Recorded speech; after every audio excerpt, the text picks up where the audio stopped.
Timothy Treadwell was a self-proclaimed bear enthusiast and documentary filmmaker who spent 13 summers living among grizzly bears in Alaska's Katmai National Park. He thought he understood them. He believed he had this connection with the bears.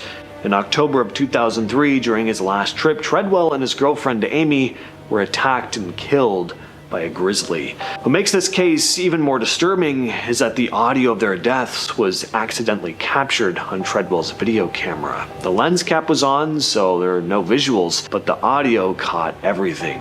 It hasn't been released publicly, but it was captured, and those who have heard it have said it's the most unsettling thing they've ever heard. You hear the sounds of the bear attacking, Treadwell screaming to Amy that he's being killed, and eventually her screams too. Park rangers found the camera at the scene. Werner Herzog, who directed the documentary Grizzly Man, listened to the tape privately. In the film, there's a moment where he's visibly disturbed, telling the owner of the tape that she should never listen to it. Actually, he tells her that she should just destroy it. Ricardo Lopez was a 21-year-old man living in Hollywood, Florida. He spent most of his time in isolation. Over time, he developed this unhealthy obsession with the Icelandic singer Björk.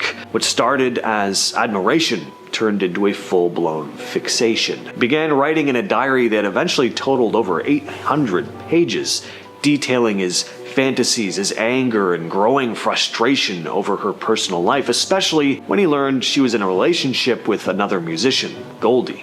Lopez started to spiral, filming video diaries 18 hours worth, where you can actually see his mental state decline as it goes on. In the tapes, he talks directly to the camera, ranting about Björk, his insecurities, and his plan. He built a device, a book rigged with a hollowed-out section that contained a homemade explosive. The plan was simple: send it to her London address, and when she opened it, it would spray sulfuric acid in her face. On September 12, 1996, he mailed the package and returned home to film one final tape. In it, he painted his face red and green, shaved his head, and played Björk's music in the background, and took his own life on camera, believing that he would meet Björk in heaven. His body was found 4 days later, and police contacted Scotland Yard, who intercepted his package before it ever reached the singer.